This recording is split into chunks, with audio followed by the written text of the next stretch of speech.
எனக்கு ஒரு சந்தேகம், இந்த பொருத்தம் பார்த்து கல்யாணம் பண்றாங்க. அப்படி பொருத்தம் பார்த்து கல்யாணம் பண்ணவங்களுக்கு ஏன் திடீர்னு டைவர்ஸ் வருது? இப்ப சார், ஒரு பொண்ணுக்கு 34 வயசுக்கு மேலே திருமணம் வச்சிருக்கோம். வீட்டுல ஒரே பொண்ணு, அந்த பெத்தவங்களுக்கு ஒரே பொண்ணு. இந்த பொண்ணுக்கு 34க்கு மேலே திருமணம் நடக்கணும் ஒத்துக்குவாங்களா? ஒத்துக்க மாட்டாங்க. ஏன் அப்படி கேக்குறீங்க? எல்லா ஜோசியரும் 27 முடியுன்றாங்க. ஒரு சிலர் திருமணத்தை பிரச்சனை சொல்றாங்க. எல்லா குடும்பத்திலும் பிரச்சனை இருக்குதான் செய்யுது. இப்ப நீங்க சொன்ன மாதிரி நான் சொன்னேன், உங்க வீட்லயும் பிரச்சனை இருக்கு. இந்த பொண்ணுக்கு நீங்க இப்ப பண்ணக்கூடிய நேரம் இல்ல. 34 சார், 34 வயசுல பொண்ணுக்கு திருமணம் பண்ணாலும் அவங்க திருப்பி கேட்பாங்க. கேட்டுட்டாங்க. அப்ப கேட்கலன்னா நம்ம என்ன செய்வோம்? பண்ணி பாருங்க, பிரச்சனை வரும். அப்ப பிரச்சனை நடக்கதான் செய்யும். அப்ப 34 வயசுல அந்த பொண்ணுக்கு இன்னொரு திருமணம் நடந்து நல்லா இருக்காங்க. எனக்கு தெரிஞ்சு நெல்லை வசந்தன் கிட்ட ஒரு தெரிந்த ஒருத்தருடைய ஜாதகம், பையன் ஜாதகத்தையும் பொண்ணு ஜாதகத்தையும் கொடுத்தா, இது ரெண்டுமே பொருத்தமே இல்லாத ஜாதகம் இல்ல. ரொம்ப அவங்க தீர்மானிச்சிட்டாங்க கல்யாணம் பண்ணணும்னு ஃபேமிலியில. அவங்க ஏதோ ஒண்ணுக்குள்ள ஒண்ணு வரவு, என்ன பண்ணினாலும் 3வது வருஷம் டைவர்ஸ் ஆயிடும் அப்படிங்கிறார். அதுக்கு பிறகு நீங்க அவங்க கிட்ட சொல்லுங்க, இதுதான் நடக்கும்னு சொல்லுங்க. இதையும் மீறி பண்ணிக்கணும்னா பண்ணிக்கிட்டோம். சொல்லும் போது கரெக்டா ஆச்சு, 3வது வருஷத்துல டைவர்ஸ் ஆயிடுச்சு. அதான் சார், இப்ப சொல்லும் போது அவங்க ஏத்துக்க மாட்டாங்க. எந்த பெத்தவங்களும் ஏத்துக்க முடியாது. என் பொண்ணை வச்சுட்டு பார்க்க முடியுமான்ற ஒரு பொண்ணு அப்ப நடக்கும்னு சொல்றது நம்ம தான். இந்த பிரச்சனை சொல்றது நம்ம தான். அவங்க ஏத்துக்கணும் சார். இல்ல என் பொண்ணை வச்சு பாக்குறேன், ஒரு 34 வயசு ஏத்துக்குவாங்களா? முடியாது. அப்ப சந்திச்சா சார். அதே சமயத்துல நான் இன்னொன்று கூட நான் யோசிச்சு பார்ப்பேன். இந்த சார் கல்யாணத்துக்கு முன்னாடி ரொம்ப யோக்கியமான மாப்பிள்ளைன்னு சொன்னாங்க. இப்ப என்னடான்னா இப்படி ஒரு குடிகாரனா வந்துட்டாங்க சார். அப்படிங்கும்போது நான் நினைச்சேன், பொருத்தம் பார்க்கறது மட்டும் இல்லாம பொண்ணு வீட்டுல மாப்பிள்ளை ஜாதகத்தை தனியா கொடுத்து இந்த ஜாதகம் எப்படி இருக்கும் கேட்டுக்கிட்டா கொஞ்சம் பெட்டரா இருக்கும். ஏன்னா அந்த பாதிக்கு நிறைய டைவர்ஸ் காரணம் இம்பார்ட்டன்ஸ். குழந்தை இல்லைன்னு உடனே இந்த பொண்ணு மேல பழிய போட்டு தப்பிக்க பார்க்கறது. இது ஆரம்பத்திலேயே நான் ஒரு குடும்பத்துல கல்யாணம் பண்ணி வைக்கும் பொழுது அவர் சொல்லிட்டார், இல்ல இந்த பையன் சரியில்லை, இந்த பையன் எனக்கு குழந்தை பிறக்க வாய்ப்பே கிடையாது, நீங்க பண்ணி வச்சீங்கன்னா இது இந்த காரணத்தினாலே டைவர்ஸ் ஆகும் அப்படின்னு நான் சொல்லிட்டேன். சொன்னதுக்கு அப்புறம் அவங்க அதை பெருசா எடுத்துக்கல. லக்னத்துக்கு 2ஆம் இடத்துல செவ்வாய் சனி ராகு 3 ஏதோ ஒண்ணு இருக்கிறது. 7ஆம் இடத்துல செவ்வாய் சனி ராகு ஏதோ ஒண்ணு இருக்குது. பாத்தீங்கன்னாக்கா நிச்சயம் பாதிப்பு கொடுக்கும். லக்னத்துக்கு 4ஆம் இடத்துலயும் செவ்வாய் சனி ராகு இருக்குது, நிச்சயமா பாதிப்பு கொடுக்கும். இதை சொல்லும் போது அவங்க ஏத்துக்க மாட்டாங்க. நல்லா பார்த்து சொல்லுங்க சார், இத்தனை வயசு கழிச்சு யாராவது பையன் முடிப்பாங்க போது வீட்டுல ஒரே பையனா பொண்ணு சார், பையன் ஒரே பையனா இருப்பான். இவருக்கு 34 தான் முடியும் ஒத்துக்குவாங்களா? அவங்க சீக்கிரம் பேரம்பத்தியை பார்த்து நினைக்க மாட்டாங்களா? ஆனா சொல்ல ஏத்துக்க மாட்டாங்க. ஆனா இதுதான் விதி. நீங்க பண்ணுவீங்க, பிரச்சனையை சந்திப்பீங்க, வெளியே வருவாங்க, மறுபடியும் இன்னொரு திருமணம். அப்புறம் தான் அந்த பிரச்சனையை சந்திச்சதுக்கு அப்புறம் அவனுக்கு ஸ்ட்ரைக் ஆகும். ஆஹா அன்னைக்கு சொன்ன கேட்க விட்டோம்ட்டு அதுக்குள்ளேயும் பல கஷ்டங்கள் அவனுக்கு சரி வந்துடுறாங்க, மன உளைச்சல் வந்து. அப்ப அந்த செவ்வாய் சனி ஆகிறது 2ஆம் இடத்துல 4ஆம் இடத்துல 7ஆம் இடத்துல இருந்துச்சு அப்படின்னா நிச்சயம் அவங்க வாழ்க்கையில சந்திச்சு வரும். சொல்லும்போது கேட்கணும். நீங்க கேட்கிற கேள்வி அதான் என்ன சொல்லும்போது கேட்கணும். கேட்கலைங்கும் போது நான் திடீர்னு ஒரு நாளைக்கு என்கிட்ட வசந்தன் சொன்னாரு, உங்களுக்கு எம்எல்ஏ சீட்டு கொடுப்பாங்க சார். நான் பணமே கட்டல, எனக்கே சீட்டு கொடுப்பாங்க. அங்க 196 பேர் மயிலாப்பூருக்கு பணத்தை கட்டிட்டு அப்படியே கையில சூட் கேஸ் வெயிட் பண்ணிட்டு இருக்காங்க. அதெல்லாம் தெரியாது, உங்களுக்கு கொடுப்பாங்க, நீங்க பாருங்க, ஒரு 1200 ஓட்டுல ஜெயிப்பீங்க, இல்லாட்டா 12,000 ஓட்டுல ஜெயிப்பீங்கன்னாரு. கடைசியில நான் சரி சார் அப்படின்னு சொல்லிட்டு ஒரு டீயை சாப்பிட்டுட்டு கார்ல வர என் ஒய்ஃப் ஃபோன் பண்றாங்க, என்னங்க உங்க பேர் ஜெயா டிவில ஓடுது, உங்களுக்கு ஏதோ சீட்டு கொடுத்துருக்காங்களா? ஐயோ இப்பதான் சொன்னார் வசந்தன் அப்படின்னு. அப்படியா அப்படின்னு என்ன பண்றது அப்படின்னு, நீங்க போய் வேணான்னு சொல்லிடுங்க அப்படின்னா. சரி அப்படி காரை டைவர்ட் பண்ணி போலீஸ்காரன் போய், என்னமா நான் சீட் கேட்கவே இல்லையா, நீங்க கேட்டதான் நான் கொடுக்கணுமா? இல்ல என்கிட்ட பணம் இல்ல, உங்ககிட்ட நான் பணம் கேட்டேனா? இப்படி கேட்டா நான் என்ன சொல்ல, நான் என்னமா பண்றது? மரியாதையா போய் பணத்தை கட்டிட்டு வேலையை பாருங்க. இல்லவா நான் பிரச்சாரம் பண்ணிட்டு வரலான்னு பாக்குறேன். ஏன் நான் பண்ண போறேன், போறாதா? நீங்க பாருங்க, உங்களுக்கு நான் பிரச்சாரம் பண்றேன். கரெக்டா 1200 ஓட்டுல ஜெயிச்சேன் சார். அது பெரிய விஷயம் சார். இப்போ அப்பதான் அதே இப்போ கேட்டாங்க என்ன, என்ன சார் உங்களுக்கு என்ன சார் உங்களுக்கு உடனே எம்எல்ஏ சீட்டு கிடைச்சிருந்தாங்க. இல்ல சார் நான் சீட்டே கேட்கல. அப்போ நல்ல வசந்தனும் எங்கிட்ட சொன்னா நீங்களும் எனக்கு சொன்னீங்க எலெக்ஷன்ல நின்று ஜெயிக்கிற இது உங்களுக்கு கிடையாது, ஆனா பதவி உண்டு. நீங்க சரி ஓகே எலெக்ஷன்ல நீங்க அரசியல் சம்பந்தம் இல்லாத மாதிரி இருந்தா கூட இப்ப அரசியலுடைய வேன்ல ஏறி போதான் போறீங்க, ஒரு ரவுண்ட் வரதான் போறீங்க, அது நடக்கதான் போகுது. போலீஸ்ல போகாத வரைக்கும் எல்லாமே நல்லதுதான். அரசியல் சம்பந்தமான ஆமா அரசியல்ல தப்பா போனாதான் போலீஸ் வேலை ஏற்றிடுவாங்க. அரசியல் சம்பந்தமான விஷயத்துல நீங்க ரவுண்ட்ல வரதான் போறீங்க. நாம கண்டிப்பா நான் வந்து என்னுடைய நாடகத்துக்கு சிஎம் வந்த போது அவர் சொன்னார், அவர் கூப்பிட்டாரு, நான் வந்துட்டேன், நான் 2026 நான் கூப்பிடுவேன், அவர் கண்டிப்பா வருவேன் சார் அப்படின்னு. அவ்வளவுதான். ஏனென்றால் நட்பு தான் வாழ்க்கையில முக்கியம் சார். கொள்கைகள்லாம் அடுத்தடுத்தது.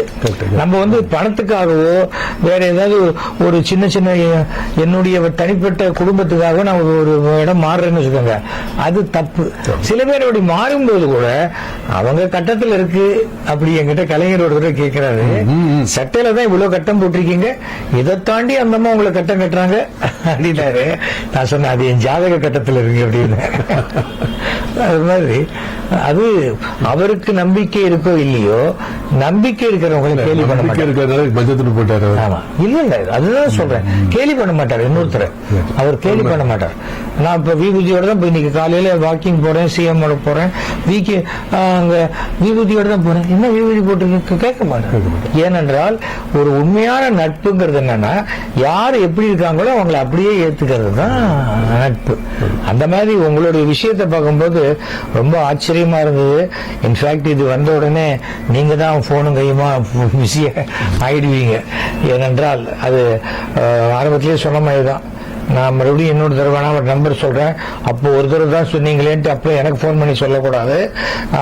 8662288605 சார் பேரு என்ஜி குமரன். இந்த பெயரியல்ங்கிறீங்களே, அது பெயரியலோடையது என்ன?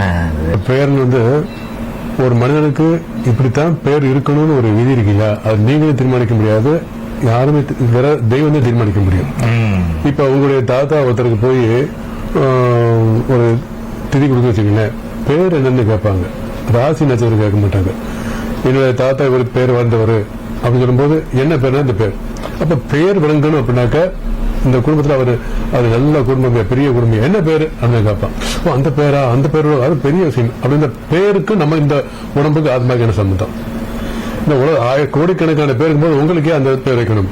எத்தனை பேருக்கு வேற பேர் வச்சுக்கலாம் இல்லையா? அப்ப இந்த பேர் இந்த முகத்துக்கு இப்ப எம்ஜிஆர் அப்படின்னாக்கா அந்த முகத்தை விட்டு வேற யாராச்சும் திங்க் பண்ண முடியுமா? இப்ப ஏசி சார் அப்படின்னாக்க இந்த முகத்தை விட்டு வேற யார பேர் வச்சா உங்களுக்கே ஒப்பாது. அப்ப இந்த முகத்துக்கும் இந்த பேருக்கு ஒரு பொருத்தம் இருக்கணும் சார். அந்த பேர் செலக்ட் பண்ணி கரெக்டா கொடுத்துட்டோம்னா அந்த பேர் விளங்கும். அதான் இப்போ எனக்கு எல்லாம் பாத்தீங்கன்னா நான் வந்து நாடி பார்க்கும்போது சந்திரசேகரன் வரும். ஏன்னா எனக்கு பிறக்கும் போது வச்ச பேர் சந்திரசேகர், மகா பெரியவருடைய பெயரை வச்சது சந்திரசேகரன் வச்சாங்க. அதனால நான் கோவில்ல அர்ச்சனை பண்ணும்போது என்ன சொல்லுவேன், பாரத்வாஜ கோத்திரம், பூச நட்சத்திரம், கடகராசி, சந்திரசேகர சர்மனா, அதுதான் சர்மா வைக்கிறது. அப்புறம் அதுக்கு பிறகு அது எஸ் வி சேகர்ங்கிறது ஸ்கூல்ல வைக்கிற பேர். அது வந்து அந்த பெயருக்கு நம்ம முகத்துக்கு தொடர்பு இருக்கணும். அந்த முகத்துக்கு தகுந்த மாதிரி பெயர் செலக்ட் பண்ணி வைக்கணும்.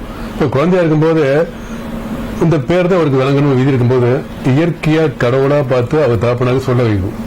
அது அவங்களுக்கு குருநாத சொல்ல வைப்பாங்க.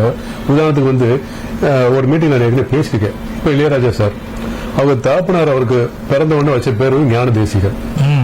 உண்மையில அவர் இளையராஜா கிடையாது. அவர் தாப்பனார் பிறக்கும் போதே இந்த குழந்தை வந்து ஞானின்னு தெரிஞ்சு வச்சாரான்னு தெரியல, ஞான தேசிகர். ஆனா எப்படி அது பேர் மாறி இளையராஜா வந்துச்சு? இளையராஜான்னு பேர் வந்தவொடனே ஆட்டோமேட்டிக்கா மாறிடுச்சு. அப்ப அதுக்கு முன்னாடி 3 பேர் மாறி இருக்கு. அவர் ஸ்கூல் சர்டிபிகேட் வந்து டேனியல் ராஜையா சர்டிபிகேட்ல இப்ப மாத்திருக்காரு தெரியாது. அதுக்கப்புறம் அவர் தன்ராஜ் மாஸ்டர் ஜாயின் பண்ண ராஜா. அதுக்கப்புறம் பார்த்தாக்க படம் எடுக்கும்போது இளையராஜா போட்டுக்கிட்டாங்க. இப்ப இசைஞானி இளையராஜா. அதை வச்சவர் வந்து கலைஞர். ஆமா, கலைஞர் வச்சு கொடுத்தார். இவர் கேட்டுக்காரு, எனக்கு எப்படி ஞானின்னு பேர் வச்சீங்க இசைஞானின்னு. இது 63 நாயன்மார்ல ஒரு ஆள் லேடி இல்லைன்னு கலைஞர் சொல்லியிருக்காரு, அதை தான் அவனுக்கு வச்சுட்டு இருக்காரு. அப்ப இசைஞானினாலே இளையராஜானா இசைஞானி. அப்ப அவங்க தாப்பனார் பிறக்கும் போதே இவன் ஞானின்னு சொல்லி தெரிஞ்சு வச்சாரு, தெரியாம. அப்ப இந்த பெயர் வந்து முகத்துக்கு தகுந்த மாதிரி விளங்குற மாதிரி வைக்கணும். இதே விஷயமே இருக்கு. வசந்தன் கூட தான் சொல்லுவார், எதுவும் நாம தீர்மானிக்கிறது இல்ல, ஏற்கனவே எல்லாமே தீர்மானிக்கப்பட்ட விஷயத்தை நாம கண்டுபிடிச்சு அவ்வளவுதான். நம்ம புதுசா உருவாக்கவே இல்லை. கடவுள் சொல்றதுக்கு நம்ம கருவியா செயல்படுறோம். இத இப்ப ஒருத்தரை காப்பாற்றணும்னா நீங்க கடவுள் மேல வந்து காப்பாத்தீங்கன்னு சொல்லுவோம். கடவுள் வந்து டைரக்டா வர மாட்டார். மனித ரூபத்துல, விலங்கு ரூபத்துல, பறவை ரூபத்துல வரும். இதுதான் உண்மை. அதைத்தான் நம்ம எடுத்து கொடுக்கணும். இந்த பெயர் ஏன் நமக்கு இந்த பெயர் வைக்கணும், இந்த பேர் உலக நல்லா இருக்கணும் அப்படின்றது பெயரில் ஜோடம். அதனுடைய குணம் இருக்கு அருளாசிலால அது சொல்றது. அது பெயரில் ஜோடம். உங்ககிட்ட எனக்கு பிடிச்ச விஷயம் என்னன்னா, உங்களுக்கு போன் பண்ணும்போது நான் வந்து ஒன்னும் கேட்கறதாவே இல்லை, ஆனா நான் என்ன நினைச்சேனோ அதை நீங்க சொல்றீங்க. அதுதான் வந்து ஒரு பெரிய கிரேட்டான ஒரு விஷயம். அதாவது நிறைய பேருக்கு வந்து ஜோசியராக இருக்கட்டும், டாக்டரா இருக்கட்டும், வக்கீலா இருக்கட்டும், அவங்க கிட்டயே உண்மையை சொல்றதுக்கு கூச்சப்படுவாங்க, இல்ல பயப்படுவாங்க. அதை பார்த்துட்டு நீங்க வந்து என்ன பண்றீங்க, இதற்காகத்தான் நீங்க கூப்பிட்டீங்க, உங்களுக்கு தான் லேண்ட் ப்ராப்ளம் இருக்கா, அந்த பிரச்சனையாக கூப்பிடுறீங்க அப்படின்னு கேக்குறீங்க. ஏன்னா என்னோட ஃப்ரெண்ட்ஸ் சில பேர் எனக்கு வந்து அன்னைக்கு கூட சொன்னார், என்ன சார் நீங்க மாசத்துக்கு யாராவது ஒருத்தரை இன்ட்ரடியூஸ் பண்றீங்களே சிறந்த ஜோசியர் அப்படின்னா. நான் சொன்னேன், உலகம் ரொம்ப பெருசு, நிறைய பேர் வந்து நிறைய பேருக்கு தெரியாத சர்க்கிள் இருந்துகிட்டே இருக்காங்க. அது எங்கிட்ட வரும்போது அது எல்லாருக்கும் தெரிஞ்ச சர்க்கிளுக்கு போகணும்னு நான் நினைக்கிறேன். அதனால போன வாரம் நான் இன்ட்ரோடியூஸ் பண்ண ஒருத்தருக்கு இன்னைக்கு ஜோசியம் தெரியாத போயிடுச்சு அர்த்தம் கிடையாது. அவரு அன்னைக்கு தவிர வந்து வசந்தனே ஒண்ணு சொல்லுவாரு, எனக்கு ஒரு திறமை இருக்குன்னா இன்னொரு ஜோசியருக்கு இன்னொரு திறமை இருக்கு, இன்னொரு ஜோசியருக்கு இன்னொரு திறமை இருக்கு. யாருமே ஏன்னா ஜோதிடம் என்பது ஒரு கடல் மாதிரி, எல்லாரும் வந்து அந்த ஒரே ஓரத்துலதான் நின்றுட்டு இருக்குமே தவிர யாரும் உள்ள போய் முத்து குளிச்சுட்டு எல்லாம் வர்றது கிடையாது, வரவும் முடியாது. அப்படி பர்மிட்டேஷன் காம்பினேஷன் போட்டு பார்த்தா 12 நமக்கு வந்து 27 நட்சத்திரம், 12 ராசி, அப்புறம் வந்து நம்ம லக்னம் எல்லாத்தையும் போட்டு பார்த்தா லட்சக்கணக்கு கோடிக்கணக்கில் வரும். ஆனால் அது எப்படின்னா ஒவ்வொருத்தரும் நீங்களே 100 ஜாதகம் பார்த்திருக்கும் போது ஒரு மாதிரி இருப்பீங்க, அதுவே 1000 ஜாதகம் பார்க்கும்போது உங்களுக்கு வேற வந்துடும். இப்போ எனக்கு தெரிஞ்சு நீங்க கிட்டத்தட்ட எனக்கு தெரிஞ்சு என் நாலேஜ்ல நீங்க ஒரு 50,000 ஜாதகமாவது குறைஞ்சபட்சம் பார்த்திருப்போம். அதே மாதிரி அனலைஸ் பண்ணிருப்போம். எனக்கு தேவையில்லைக்காக வந்து ஒரு ஜாதத்தை வந்து ஒரு ஜோதிட விதி சொல்லணும் அப்படின்னா கிட்டத்தட்ட ஒரு 300 ஜாதகமாவது வேணும் குறைந்தபட்சம். அதான் இருந்தா தான் இந்த விதி சரியாக எடுக்க முடியும். அப்படி இருந்துமே 10 ஜாதத்துல ஒரு 9 சொல்றது சொல்லி வர்றது பெரிய விஷயம். அதுதான் 10 பேர் சொல்றா நம்ம கடவுள் ஆயிரும். அதுதான் சில சமயம் வசந்தனே சொல்ல, நான் வந்து அந்த உங்க ஃப்ரெண்டு ஒருத்தருக்கு சொல்லுவேன், சார் அதுதான் நடக்கவே இல்லை பாரு, நான் சொல்லிட்டேன், என்னங்க என்னை விட்டுருங்க, எனக்கும் உங்களுக்கு ஒத்து வரல அப்படிம்பாரு. ஆனா அவர் வந்து இவர்கிட்டயே தான் திருப்பி கேட்பாரு, இல்ல நீங்க சொல்லுங்க அப்படிம்பாரு. அப்ப என்ன ஒத்து வரலைங்கிறது மேம்போக்க சொல்ற விஷயம். நீங்க சொல்ற மாதிரி 100க்கு 100 இல்லாட்டா கூட 100க்கு 98 பயிற்சியாலே பெரிய விஷயம் தானே. எதிர்காலம் என்பது வந்து இன்னைக்கு பத்திரிகை வாங்குற பேப்பர் வாங்குறவங்கள 99% அன்றைய ராசி பலனை பார்ப்பாங்க. அது பொதுதான். இருந்தாலும் இப்ப வந்து பிரமாதமா இருக்கு, அதுவா இருக்கு. நான் வந்து என்னுடைய நேச்சர் என்னன்னு சொன்னா, கொஞ்சம் இந்த கடகராசிக்காரர்களுக்கு சுமாரா இருக்கும் அப்படின்னு நினைக்கும் போது நான் வசந்தன் கேட்பேன், சார் சுமாரா இருக்கு பாருங்க. எல்லா ராசிக்கும் ஒரு விஷயம் இருக்கு, ஒவ்வொரு தனிப்பட்ட ஜாதகத்தை பொறுத்துதான் அந்த தசாபுக்தியோ அந்த இதுவோ நடக்கும்.